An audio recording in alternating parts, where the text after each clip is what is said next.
y hoy vengo a exponer mi tesis de maestría que son los contratos titulados Los contratos electrónicos y de camino hacia los smart contracts. Entonces, bueno, como primer punto vamos a hablar de la justificación, posteriormente sobre el contrato electrónico, luego sobre los smart contracts y finalizaremos con unas conclusiones. La justificación del tema elegido es porque es de amplio conocimiento que a raíz de la pandemia que azotó el año 2020, el comercio electrónico cobró auge, pero ese comercio electrónico ha ido avanzando, ha ido evolucionando, por lo que los comerciantes tienden a establecer algunas herramientas para obtener mayor seguridad dentro del comercio. ¿Por qué razón? Puesto que obviamente parte del problema en que si yo voy a comprar algo que está por ejemplo en España, en Estados Unidos o está en China, pues tenga la certeza de que me llegue y la contraparte tenga la certeza de que obviamente le pague. Entonces está ese tema del problema es en generar confianza, en generar seguridad para las partes. La finalidad del trabajo es poder ofrecerle a la comunidad jurídica algo novedoso, algo que no esté dicho, porque es que la cuestión aquí no es decir lo que ya se ha dicho, sino algo nuevo, algo sobre el cual se esté avanzando y hay que tener visión a futuro, en el sentido de que hay que prepararnos para lo que se va a llegar. Dentro de 20 años, ¿quién iba a pensar que el comercio electrónico iba a existir? Por ejemplo, hace 25 años, a mediados del año 95, por ejemplo, se decía que el Internet iba a ser una burbuja y que iba a acabar completamente y que eso no iba a ser rentable. Hoy en día, ya pues obviamente a raíz de la pandemia vemos que completamente el Internet ha sido indispensable para los seres humanos prácticamente. Lo mismo pasó con el Bitcoin y con otras herramientas. Y esto obviamente conforme a lo que se expondrá, se tendrá pues obviamente en cuenta de que será completamente indispensable aprender, poder prevenir y poder obviamente aterrizar y estar preparados para el embate. Entonces los objetivos generales y específicos es entre ellos obviamente establecer las ventajas y desventajas de los contratos de los smart contracts, establecer la validez jurídica y establecer una legislación internacional.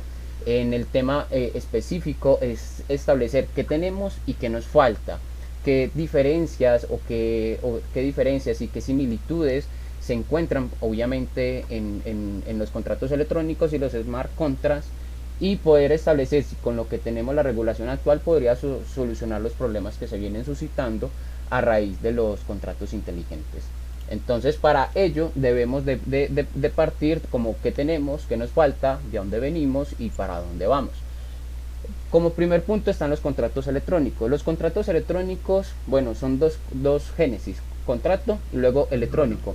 El contrato es, por ejemplo, definido en el Código Civil colombiano en el artículo 1495 como un acuerdo, una convención donde una parte se obliga a dar, hacer o no hacer. Eso es un contrato y eso es algo que, digamos así, como que todas las legislaciones continentales que vienen de su estela del Código Napoleónico define, el Código Civil chileno, el Código Civil mexicano, también incluso España, en España se podría considerar la misma estela, pero en el tema ya de contrato, por ejemplo, si uno lo ve ya del common law, en Estados Unidos lo definen como una promesa que obviamente si es remediable la ley, pues obviamente si es incumplida la ley dispone un remedio y si es cumplida pues obviamente la ley la reconoce su declaración.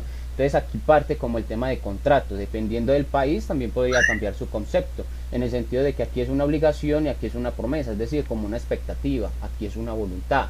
Esa es la cuestión, como bueno, ¿qué es un contrato? Posteriormente tenemos que es electrónico. El contrato electrónico ha sido definido doctrinalmente como el contrato que nace, surge en los medios electrónicos, ya sea por mensaje de datos, por Telegram, por fax. Entonces el contrato es electrónico, es obviamente el acuerdo de voluntades o el acuerdo de voluntades que nace dentro del ambiente virtual. Entonces esos son los contratos electrónicos. Aún así, para hablar de ello hay que establecer también su consolidación internacional. ¿Por qué motivo es importante hablar de ello? Porque se está viendo, igualmente sucede con otras tecnologías, en que cuando sale algo nuevo, un país que está más desarrollado que otro, pues obviamente sale primero en regularlo. Entonces, por ejemplo, digamos así, que un país de tercer mundo, pues ve que un país de primer mundo ya ha desarrollado, ya ha consolidado cierta tecnología, que es lo que le queda para poder integrarse como a ese comercio o estar dentro de ese grupo en el cual obviamente se sigue utilizando esas herramientas, pues acogerse a la normativa que ellos también aplican para poder tener una semejanza, una similitud y poder estar integrados.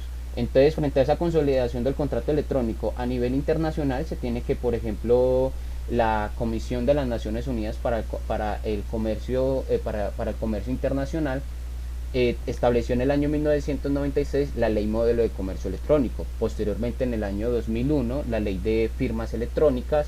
En el año 2005, la Convención de las Naciones Unidas para las Comunicaciones Electrónicas. Y en el 2017, la Ley Modelo sobre los documentos transmisibles. Esto hay que resaltarlo porque es que son leyes modelos. ¿Qué quiere decir leyes modelos?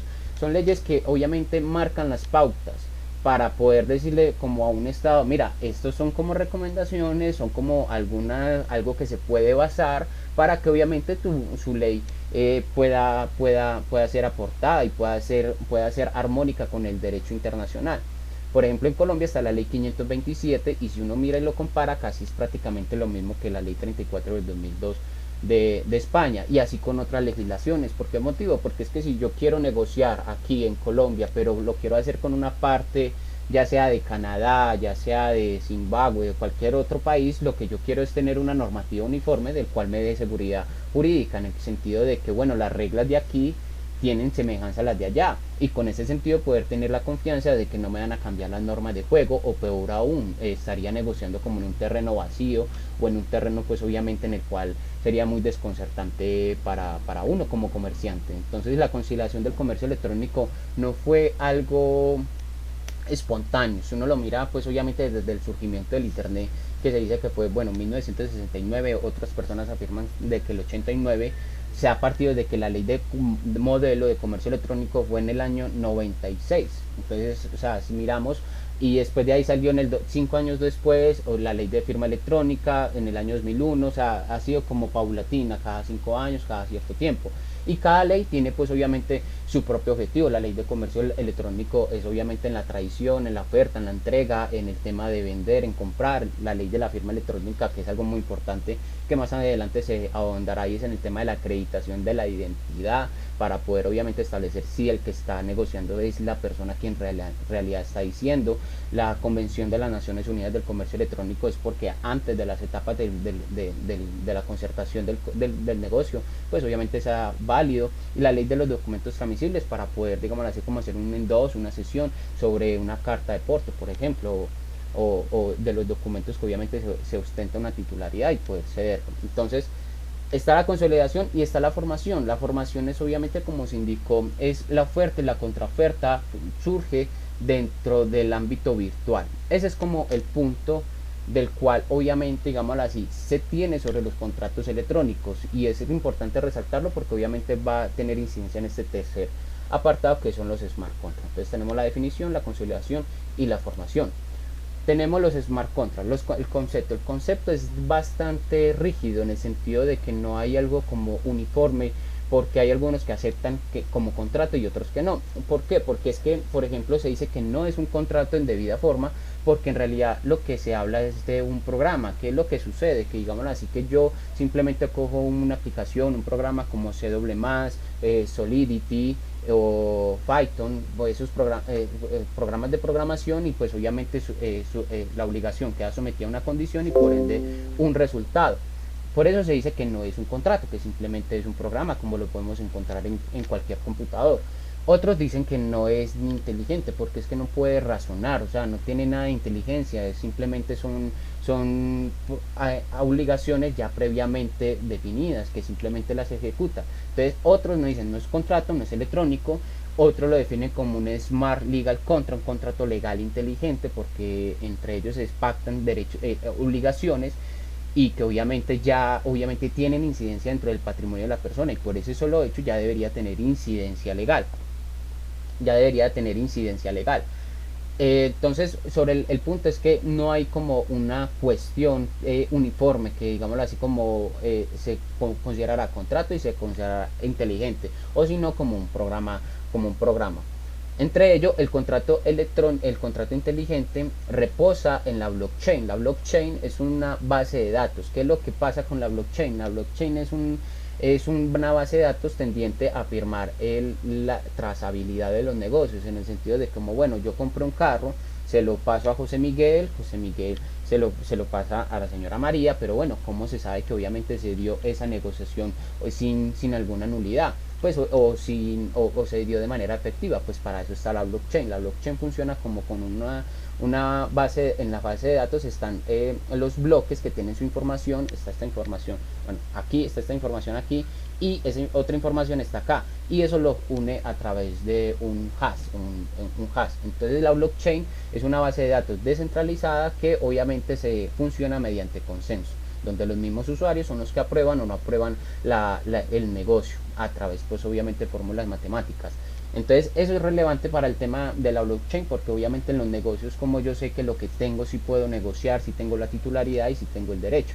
Y bueno, en el tercer punto está la regulación, en el tema de cómo que tenemos. Aún así, pues obviamente la regulación es bastante incipiente, en el sentido de que no hay una normativa uniforme, y pues obviamente no hay una iniciativa internacional, pues obviamente en firme, que uno pueda decir, pues madre, ya pues obviamente se va a regular los contratos electrónicos.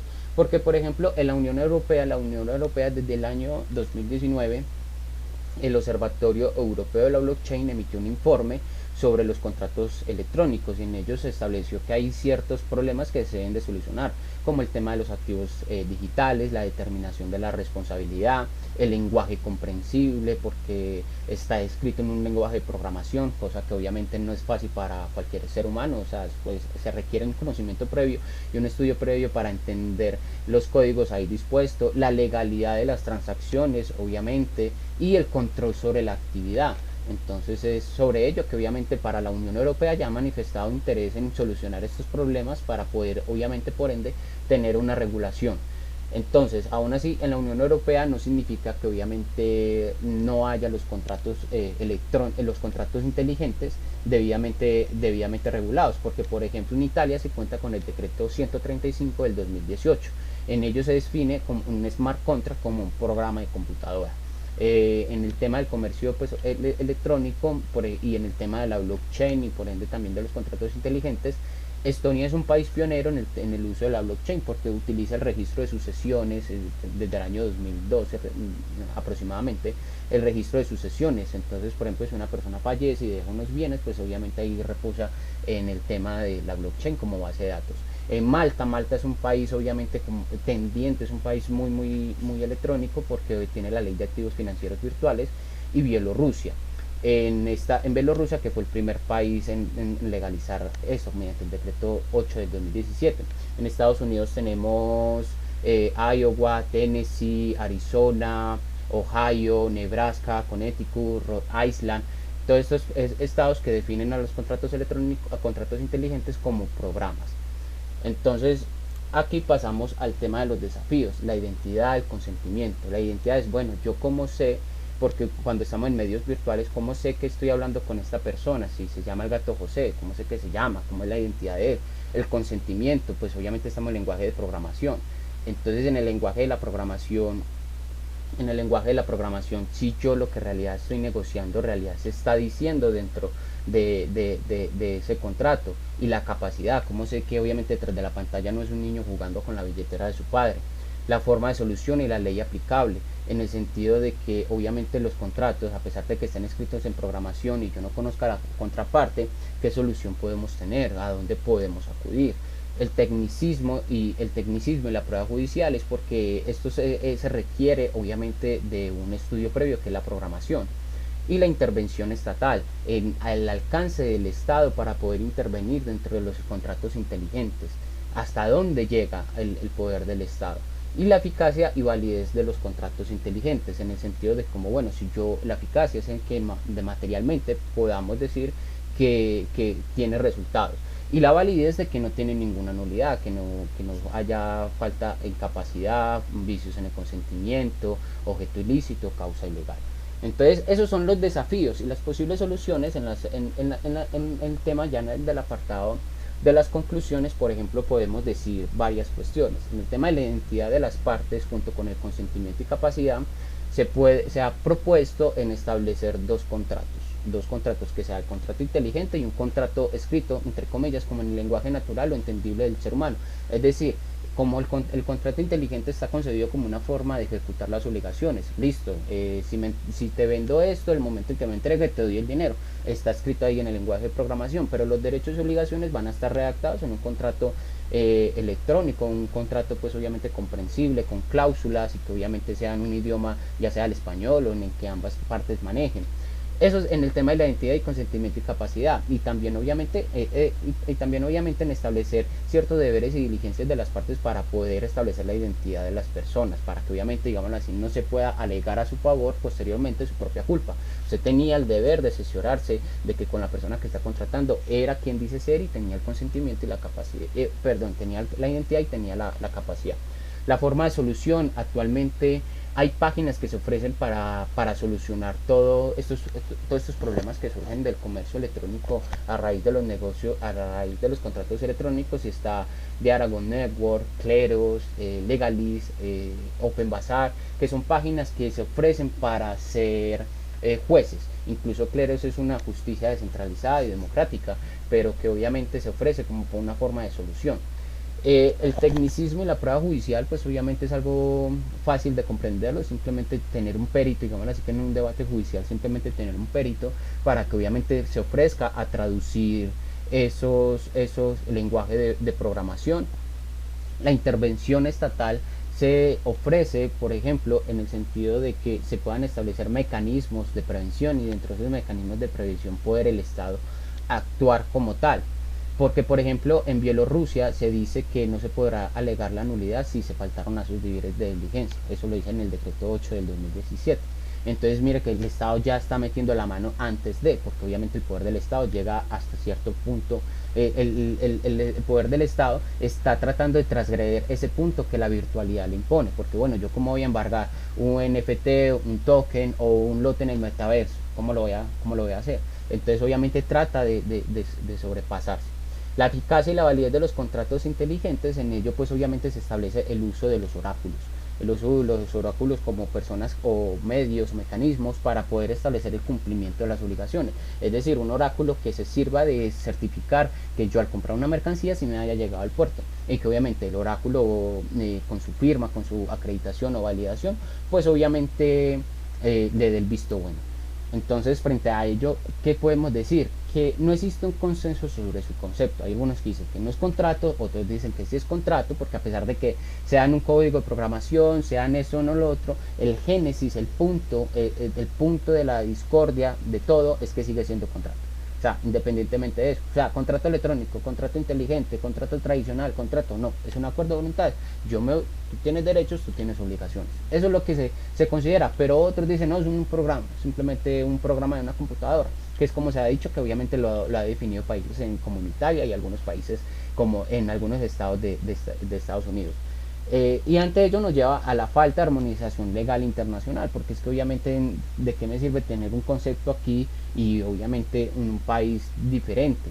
Entonces obviamente cómo puede tener eso para el comercio electrónico, tener tanta desarmonía. El tema de la validez jurídica, porque al no ser considerado como un contrato, pues obviamente no se podría hablar netamente como contrato en sí. Pues al ser considerado como un programa, bueno, será que es contrato. Y la falta de intención en el sentido de que actualmente, a pesar de que eso tiene auge desde el año 2008 con el blockchain, posteriormente cuando Ethereum sacó Solidity, pues el programa Solidity, que es una plataforma para poder determinar las obligaciones de los contratos inteligentes, aún no ha existido una normativa pues clara a nivel internacional. Y el límite y el alcance de los jueces, que era como se consideraba, pues obviamente, bueno, ¿de a dónde voy a embargar un lote en el metaverso? Para ello, las conclusiones, bueno, no una de las principales, pero es una de las más fuertes, es que el Estado se tiene que apurar, en el sentido de que va eso a evolucionar, y cuando la ley reaccione, ya de nada va a servir. ¿De qué le sirve tener unas costumbres que son aceptadas como válidas y luego que llegue una ley a decir completamente lo contrario? Obviamente no se va a seguir, la gente no lo va a continuar o no va a ser subordinada ante ello. Entonces, eso es relevante y esas son las conclusiones. Igualmente les agradezco mucho por la atención y estoy atento a cualquier de sus comentarios.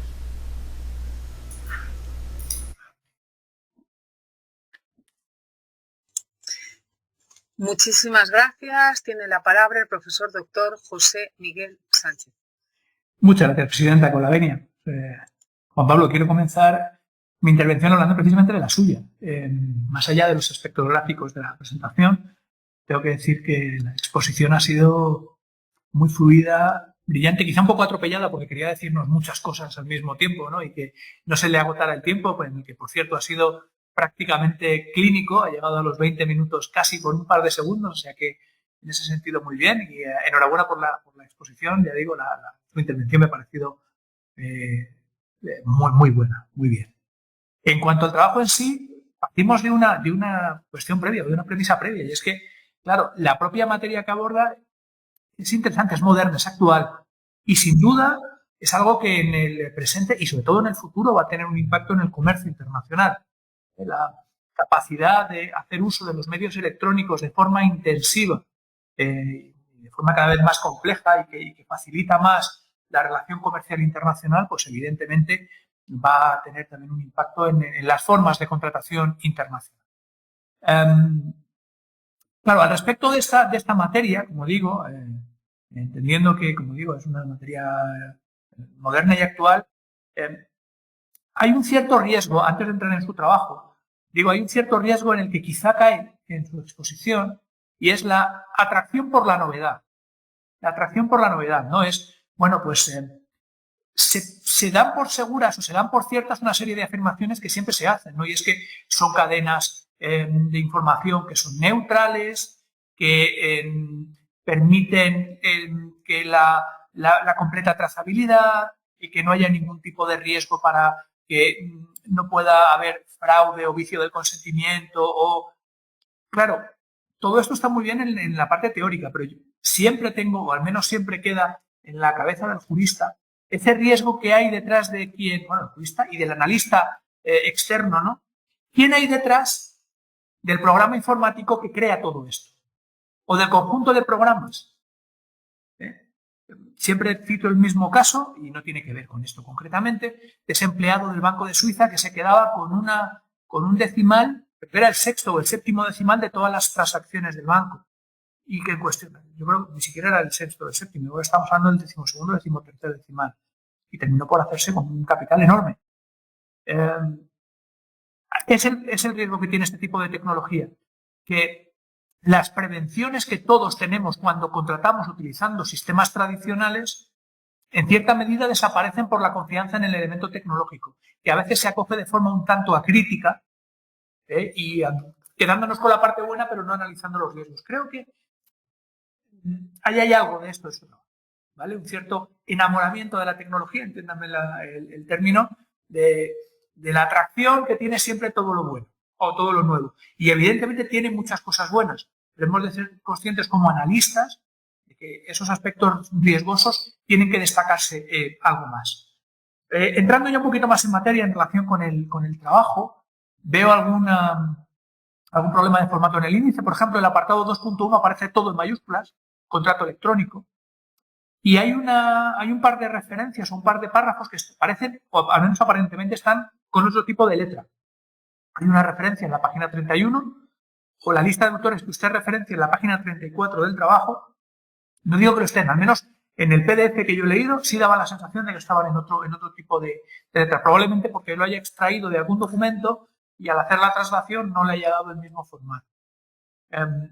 Y hay otra cuestión que, al menos hasta donde a mí me alcanza, es terminológica y afecta hasta el título. No son smart contracts, que serían dos plurales consecutivos.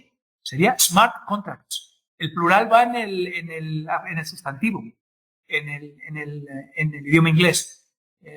Salvo, ya digo, error por mi parte. Yo no hablaría de smart contract porque esos dos plurales no son necesarios en inglés, ¿vale? Alguna otra cosa también en relación con la expresión, a veces queda un poquito embarullada, ¿no? En la 40, cuestión en que miembros de la blockchain se pusieron a la acción de reversar la operación, en fin, ya que consideraron que el hacker se ciñó al código y en base de eso error. Ve que es un poco, bueno, pues eso, un poco, hay que sentarse un poquito y eso no lo detecta el corrector ortográfico. Hay que parar un segundo, releerlo, dárselo a alguien para que lo lea, nos lo repase y no le saque las pegas. Yo lo hago, mis textos. Lo doy incluso a personas que no tienen conocimientos jurídicos en absoluto. porque las cuestiones formales sí nos las van a saber detectar, porque no se quedan con el fondo y se quedan en la forma, y a veces nos pasa también, quienes redactamos, que como sabemos lo que queremos decir, leemos lo que queremos decir y no lo que estamos diciendo, ¿vale? Más cuestiones. Me da la sensación de que usted se ha centrado más en el comercio de bienes que en el de servicio, porque nos dice, por ejemplo, en la página 31, por ejemplo, quien va a comprar una camisa, se la prueba antes de pagar. Quien compra un carro, revisa primero el motor antes de pagar. Bueno, y este y otros ejemplos permiten inferir que este problema puede ser resuelto por las mismas partes si lo previenen. El problema es que en los servicios, ese control o esa comprobación previa es muy difícil de que se produzca. Es más, sabe, en fin, no hace tanto he podido estar en los Estados Unidos y había ya compraventa de vehículos por app. En España hay alguna práctica también de eso ya. Compraventa de vehículos por app, sin prueba previa, sin control previo. ¿Vale? Apartados positivos, porque evidentemente esto es un acto también académico, docente, entonces hay que empezar siempre por la parte como posibilidad de mejora. Aspectos positivos. Hay un amplio catálogo de normas, tanto nacionales como internacionales, que permiten contextualizar bien la materia analizada. Y me gustan mucho, me parecen muy bien las propuestas de desarrollo de la tecnología. Creo que es valiente en un trabajo de este tipo esas aportaciones del autor. Y yo eso lo valoro también muy positivamente. Y cierro con una pregunta que tiene que ver con lo que también ha dicho en su intervención. Claro, dice, bueno, hay personas que dicen, bueno, esto es una categoría distinta de contrato y requeriría una regulación específica, y hay otros autores o hay otra parte de la doctrina que dicen, no, el contrato es un contrato. Otra cosa es el medio en el que se desarrolla, digamos, la codificación del mismo en un sistema informático para tal, cosa que, por cierto, ya ocurre con los contratos actualmente. Y digo, incluso los no contratados por medios electrónicos, porque todos se redactan en un ordenador y ese ordenador lo que hace es interactúa con nosotros mostrándonos una tipografía, pero lo que está registrado en el ordenador no son letras, son combinaciones de ceros y unos, energía, no energía, viceversa, cero no energía y el uno energía. ¿Dónde ve usted el elemento diferencial en esta contratación electrónica? Si es que ve que hay un elemento diferencial intrínseco más allá del aspecto tecnológico, don Juan Pablo. Con esto, y agradeciendo a la presidencia su paciencia por la extensión de mi intervención, cierro mi turno y le devuelvo la palabra a la presidenta.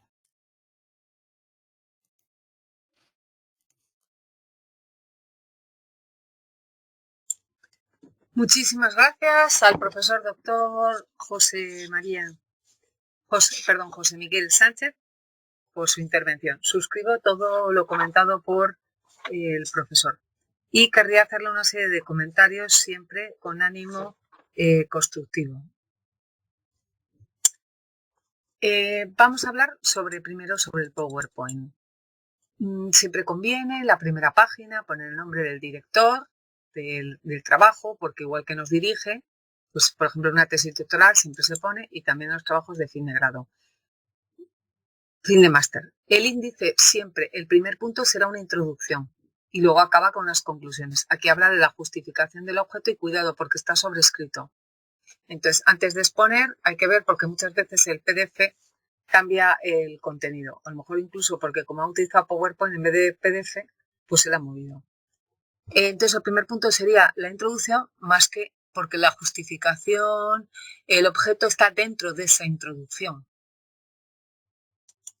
En cuanto a los puntos, no se pone apartados, yo sé que viene por defecto, pero es mejor 1, 2, 3, 4 y siempre con el punto, con el título dentro de su exposición de PowerPoint.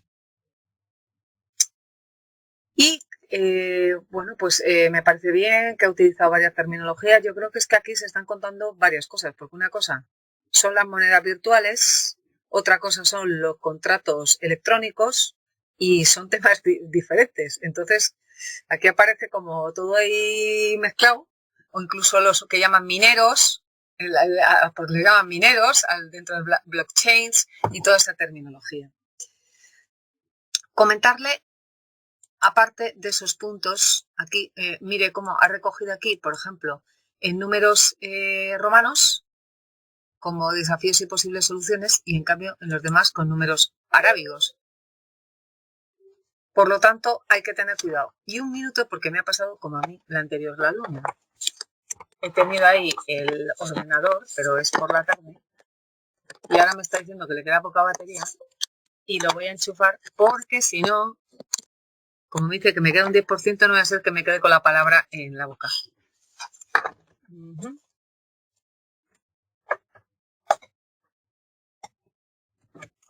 Ya está.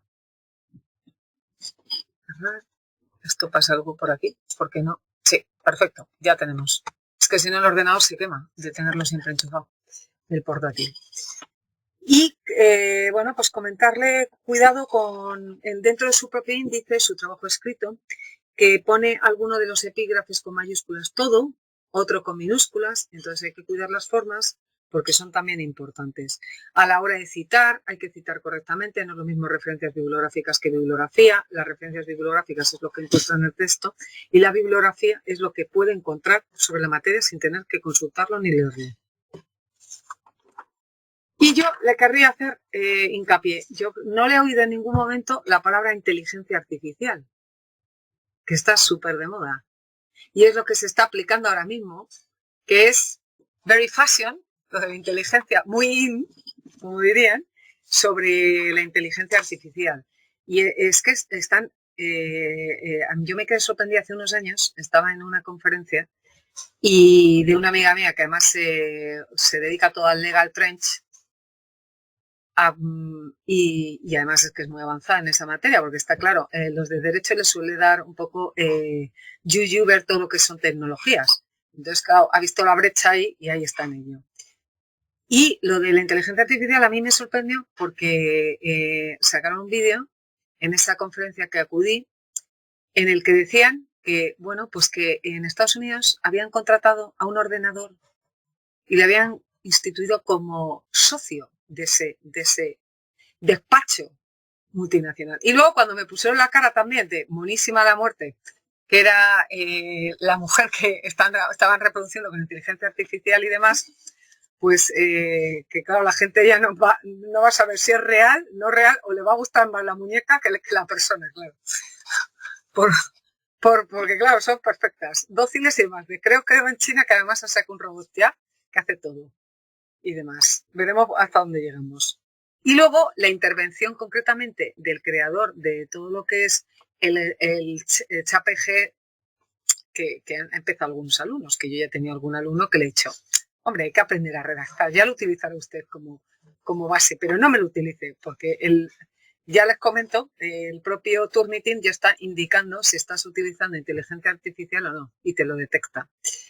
Y hay algún alumno muy avispado, y entonces trata de hacerlo. Entonces yo creo que, claro, comentar en relación con todo esto, los contratos inteligentes, llegará un momento en que se confíe tanto en las máquinas que el problema puede ser la perdición humana, aunque, bueno, pues es como que a mí me encanta, que yo me veo la película de Schwarzenegger y demás, de los robots y tal, pero creo que vamos por ese camino. Entre la sequía que vamos a estar todos viviendo bajo tierra, eso uno del desierto que se acerca a la materia, más luego las máquinas, en la guerra entre las máquinas y que están dirigiendo al mundo, creo que nos vamos acercando. La gente decía que no, pero se están cumpliendo muchas de las cosas que decían hace 40 años, 50 años. Entonces me gustaría que me comentara un poco qué es, cómo aplicaría usted eso, la inteligencia artificial a la hora de esos contratos que llama usted contratos electrónicos y demás. Darle la enhorabuena por la fluidez. Se nota que a usted le encanta toda esta materia, la tecnología, porque dice, me voy por aquí, comparto una pantalla, ahora entro por el otro lado y digo, controla de ordenador. Entonces, me gustaría eso, que me contestara sobre qué aplicación tiene la inteligencia artificial en los contratos electrónicos, que de hecho, muy rudimentariamente hemos estado utilizando. ¿Por qué? Porque cuando nosotros nos vamos a bases de datos y tenemos un modelo de contrato estándar, pues copiábamos y pegábamos y recogíamos muchos de los aspectos. Y algunos alumnos, pues no es que cuando hacen un trabajo no es que copien y pegan. Es decir, cogen el de al lado, pero es que se les nota. Entonces, pues eso, ¿qué me cuenta usted sobre la inteligencia artificial? Y por qué no está usted en España, pero ha habido una exposición muy buena en Telefónica sobre inteligencia artificial y ahora hay en Telefónica sobre cerebros, que yo ya las he visto. Y bastante interesantes, donde te van contando cosas y te ponen los pelos de punta, de lo que viene y lo que no viene. porque si una máquina el día de mañana va a tomar una decisión, y contaban los peligros de la inteligencia artificial, por ejemplo, que sí, se confían en diagnósticos médicos, pero ¿y si se equivoca, faltan datos y demás? Pues le operas de lo que no tiene que ser. Te cargas a una persona y le matas. Eso uno. Y luego lo segundo de, ¿es conveniente una guerra mundial? Pues venga, botoncito porque está operado, porque no hay una mano humana que lo pare. Si no hay tiempo. Gracias. Bueno, les agradezco mucho por sus comentarios y obviamente recibo humildemente todos los aportes que obviamente me nutren y me hacen pues ser, no más abogado, pero sí un mejor estudiante, porque el día en que uno no aprende algo es un día perdido. Y este tema se me hace miel a la boca porque en realidad me interesa y uno tiene que tener visión a futuro y poder decir, bueno, antes de que el mundo avance, y si uno no le sigue el ritmo, se queda y se va, lo sacan. Entonces uno tiene que seguir el ritmo a ese tema tecnológico y a cómo el mundo ha ido avanzando. Con el tema del profe y doctor José, frente a la cuestión del riesgo de quién hay detrás, es un detalle bastante relevante que incluso por temas de extensión no se pudo ahondar en el escrito, pero que sin embargo fue muy investigado, y es que en el 2019 con el informe del Observatorio de la Unión Europea de la Blockchain se habló mucho sobre la responsabilidad del desarrollador. Un ejemplo, yo solamente sé vender zapatos, solamente sé exportar zapatos, y resulta que José me quiere comprar en España, pero él quiere un contrato inteligente para poder obviamente tener la certeza que le van a llegar. Yo me voy a donde María y resulta que María es también programadora y yo le digo a ella, redácteme este contrato de acuerdo a estas voluntades, y ella lo hace de manera completamente diferente. ¿Qué responsabilidad ahí habría? Entonces se habla respecto a ello, la responsabilidad del desarrollador y del programador. Ese es un ejemplo nomás. Y por ello es que se plantea pues obviamente un régimen de responsabilidad, pero que obviamente es una solución ante la problemática, pero que no está establecido en una ley obviamente de manera armónica, pero que sin embargo pues obviamente se tiene en cuenta. En el tema de los servicios también fue muy indagado, que incluso me pasó leí sobre un caso muy bueno, y era sobre en Cleros. Resulta que Cleros es una justicia virtual, descentralizada y democrática. Es algo que uno podría estar hablando horas y horas porque es impactante la forma en cómo funciona la justicia en Cleros, pero que eso obviamente no recae en la titularidad de una persona, no necesita ser estudiado, simplemente diferentes personas ponen su moneda virtual, ellos son elegidos y solucionan los problemas de acuerdo a un tema de punto focal, que el punto focal es como cuando, por decir, lo que generalmente por simple raciocinio las personas tienden a solucionar. Eso es como más el punto focal, o sea, el tema de la razonabilidad, algo que simplemente por el simple hecho de ser humano, como que él sería la razonabilidad más general entre todas las soluciones. Y en Clero se planteó un problema. Resulta que, digámoslo así, en el mismo ejemplo, yo estoy aquí y resulta que necesito un diseñador gráfico y él está en China, y resulta que yo le digo, hágame el logo para esta empresa que se dedica es un buffet de abogados, y hágame el logo, y me gusta el ajedrez, un ejemplo. Y resulta que yo contrato al diseñador gráfico y él me hace el logo, pero parece un ajedrecista más que de un abogado. Entonces ese es el tema de los servicios. Entonces ahí uno dice, pero hey, a mí no me gustó el logo, no me prestaste el servicio en debida forma. Y el diseñador gráfico, obviamente, pues el punto está en que usted así me lo indicó. Ese fue el tema que se dispuso, y que es lo que quiero resaltar con el segundo punto que tocó el doctor José, de que el tema de los servicios en los contratos inteligentes sí se ha suscitado, y que es lo que se ha planteado, como en el tema de Cleros. Uno es en el punto de las condiciones y el otro el tema de la seguridad. En el punto de que obviamente para poder decir que se va a hacer el desembolso de la parte restante al diseñador gráfico, va a ser sometido a la condición de aprobación, pues obviamente del gusto mío, que obviamente digámoslo así, que de la empresa que yo mandé a hacer el logo. Entonces obviamente una vez que yo del visto bueno, pues obviamente el logo fue bajo estas condiciones, inmediatamente se hace el desembolso. Y el segundo es obviamente la retención de los dineros, y el tercero el uso de los seguros. En el tema de los seguros, cuando se habla de servicios, al ser pues obviamente algo como, miren este ejemplo, algo tan subjetivo, se puede utilizar algún seguro para poder efectuar temas de indemnizaciones y poder pues obviamente cobrar todos los perjuicios que se generan al incumplimiento contractual. Y obviamente acudir a mecanismos alternativos de solución, que en este tema ya hay, digamos así, hay jueces virtuales.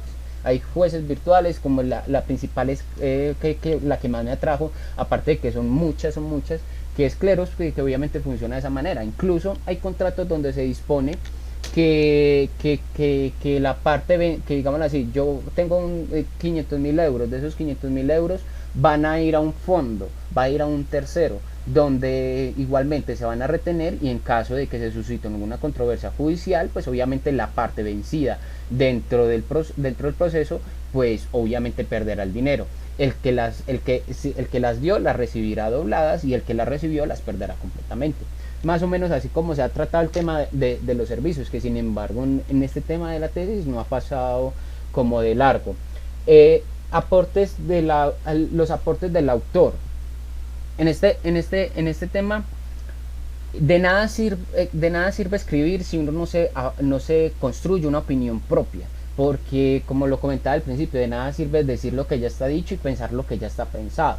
En tema de los contratos, de los smart contracts, como pregunta de qué categoría darle al contrato, es igualmente, por ejemplo, yo traté de redactar un contrato inteligente, lo intenté hacer, y no fue algo que me tomó días ni horas, sino que pasó meses, porque es que es un lenguaje de programación, es como si te dijeran aprenda chino mandarín y hágalo en 2 días. No se puede. Y es que el lenguaje de la programación es un lenguaje muy condicional. Si yo miro para arriba pasa esto, si miro para abajo hace esto, y obviamente está sometido al uso de los corchetes, al uso de las comas, al uso de las comillas, etcétera, etcétera. O sea, es un lenguaje muy nutritivo, que igualmente en el tema de los contratos, frente a la tendencia que se está tomando en ser considerado como un medio de ejecución de las obligaciones, me parece acertado.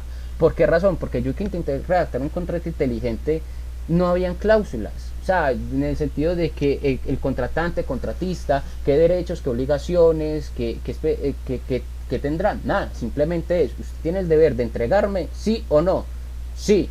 ¿Cuándo? Cuando esté la mercancía en el puerto. ¿Y qué sucede cuando esté en el puerto? Yo te desembolso. Sencillo. Eso fue lo que un contrato. Obviamente se baja el lenguaje de la programación y se ciñe ya pues a otras cuestiones donde esté el dinero, donde esté el oráculo, y obviamente se entrelazan entre sí. Pero por ejemplo, hay 3 programas para redactar: el CW+, el Python y el Solidity. El Solidity es el más, digámoslo así, como el más fácil, es el más fácil entre todos, y obviamente es mucho mejor porque está inmerso, integrado con otras plataformas, como por ejemplo el Ethereum. Entonces no solamente está el contrato, sino que también está la forma de pago, y está aparte de ello, pues obviamente en donde reposa el contrato. Entonces, que es obviamente la blockchain de Ethereum. Entonces Solidity es como el programa que más se utiliza para redactar. Entonces, ¿qué categoría darle al contrato? En opinión del autor, en consideración obviamente a la tendencia internacional que ha estado tomando Bielorrusia, Italia y los estados los estados partes de Estados Unidos, es el de ser un programa. Frente a los aportes de la doctora María, igualmente le agradezco mucho. En este punto creo que lo que hizo mala fue la jugada, fue que yo creo que es en el tema de la resolución. En el tema de la resolución, que lastimosamente al ser acoplado en una pantalla pues obviamente mucho más chiquita, se redujo los tamaños, pero igualmente pues obviamente queda de experiencia. En el tema de la inteligencia artificial, estoy enamorado de ese tema, porque es que no es algo, ya está pasando. Por ejemplo, hace poquito Google lanzó su inteligencia artificial, y en la exposición resulta que llegó y le dijo el expositor, agéndame una cita para una spa de uñas, por ejemplo, y llamó a la spa de uñas, y el spa de uñas necesita una cita a las 2 de la tarde para hacerme el mejor manicure, y resulta que la recepcionista no se dio cuenta que era una inteligencia artificial. ¿Qué pasa si, por ejemplo, se incumple un contrato? Ahí hay un contrato verbal, hay un contrato verbal. Pero obviamente si lo ponemos a mayor escala, ¿qué pasa si se incumple? ¿Qué pasa si no va? ¿Qué pasa que por obviamente yo por atender esta cita que esta persona no fue, yo dejo de perder una oportunidad de negocio y que me generó un daño? Y pasa así, hey, yo te llamo y necesito 10 cajas de zapatos. Y pasa, o sea, el negocio, la tradición está constantemente dentro de la vida del ser humano. El ser humano es como comerciante por naturaleza, tiene una cosa, tiende a cambiarla y a recibir una mejor, está como dentro de sí, es la natura del ser humano. Pero la inteligencia artificial no solamente está en ese caso, hay otro caso que por ejemplo está ChatGPT y Midjourney. Resulta que ha estado mucho en tendencia a raíz de ChatGPT, donde incluso pues obviamente a partir del 2023 ha sido como un boom impresionante, donde hay personas que ya crean empresa pero con a punto de inteligencia artificial. Necesita un plan de negocios, ChatGPT te lo hace. Necesita un logo, MyJourney te lo hace. Necesita posicionamiento, todo, o sea, hay programas, incluso hay páginas donde concertan más de 1000 inteligencias artificiales, hasta para hacer una música. En internet se encuentra varios programas donde puedo unir mi voz con la voz de José, con el doctor José, con la voz de la doctora María y hacemos una canción. Imagínate. Entonces, ha llegado a ese punto. Entonces, con eso, ¿qué podría decir? ¿Qué aplicación tendría, obviamente, la inteligencia artificial con el tema de los contratos inteligentes? Y eso es algo muy bueno porque deja de notar que los contratos inteligentes, viendo la diferencia de cómo se está haciendo aplicada la inteligencia artificial, no son inteligentes. Porque es que obviamente, como lo dice Parra Sánchez, que fue un autor que leí demasiado y que me parece muy bueno en lo que comentó, y es que los contratos inteligentes no son inteligentes porque no razonan, no piensan, no simplemente están sujetos a una condición y ejecutan. Cuando el oráculo les diga. O sea, simplemente hasta ahí llega, no más. Incluso se puede poner entre comillas una cláusula de autodestrucción. Una vez que el programa está ejecutado y está avalada la obligación, el programa se autodestruye y aquí nadie sabe qué pasó. Entonces, en el tema de la inteligencia artificial, denota, a comparación con el tema de los contratos inteligentes, denota que los contratos inteligentes no son tan inteligentes y la inteligencia artificial va a avanzar, porque, por ejemplo, yo tengo mi celular y hay veces que, por ejemplo, por temas de tiempo, yo simplemente llego y utilizo y redactar una minuta, o sea, un dictador de voz, y eso lo va pasando y ya, cuando uno menos lo piensa, uno como abogado ya tiene un memorial escrito. Por ejemplo, en ChatGPT hace poquito se está utilizando mucho para los alegatos de conclusión. Hay inteligencias artificiales donde yo, que he hablado con juzgados, he recomendado en que se utilicen para el desarrollo de la justicia, porque hay expedientes de 1000 páginas, o sea, es impresionante. Y hay inteligencias artificiales, hay páginas web donde la misma inteligencia artificial te resume todo el PDF. Todo el PDF. Entonces imagínate tú coger un caso de que llevan en el despacho 10 años, que tiene 500 páginas, cuando lo va a terminar de leer.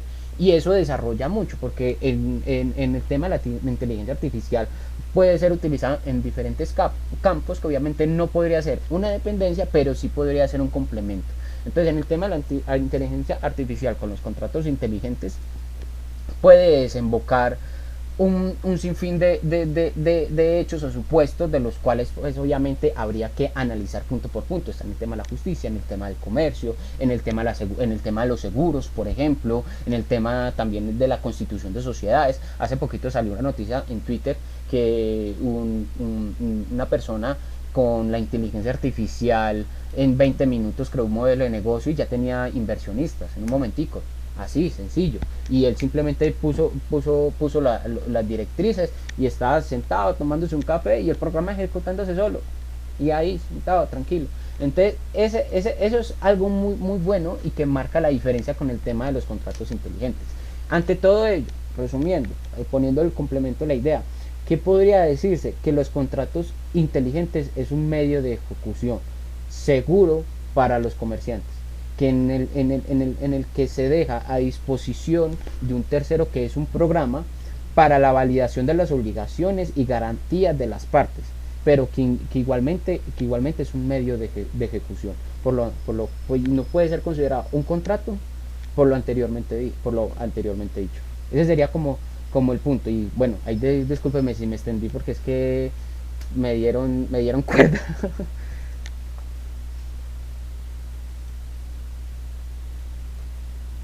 Sería todo.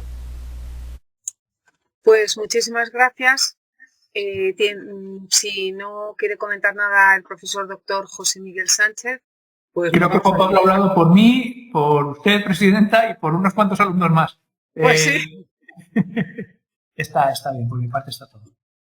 Pues nada, cerramos cámara a los profesores y micrófono. Smart contract o contrato electrónico con el blockchain y demás, ahí ha sido un patinaje un poco artístico. Vemos que le gustan las tecnologías y va muy bien y además sabe defenderlo muy bien y además ayudará en su país a su renovación tecnológica, que también en España hace falta, no solamente en su país.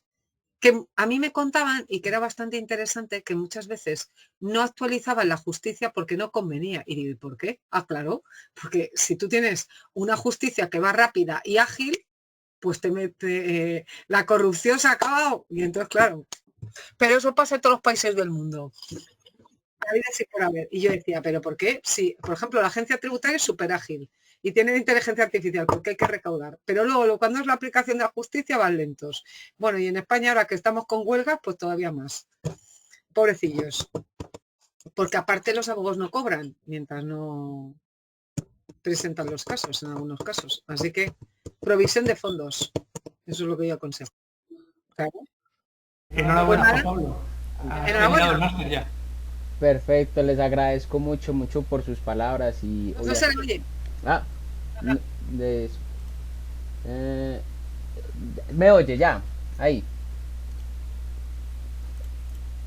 Sí, te oigo. Ah, ya, ya. Que les agradezco mucho por sus palabras. Igualmente, como les digo, un día en que uno no aprenda algo es un día perdido y estoy muy entusiasmado, obviamente con continuar. Espero volverlos a ver en el futuro porque la intención mía es poder abarcar esto pues obviamente de manera global y entre más investigo, más leo, más me vuelvo como adicto a esto, a conocer, a poder establecer una solución para las futuras generaciones.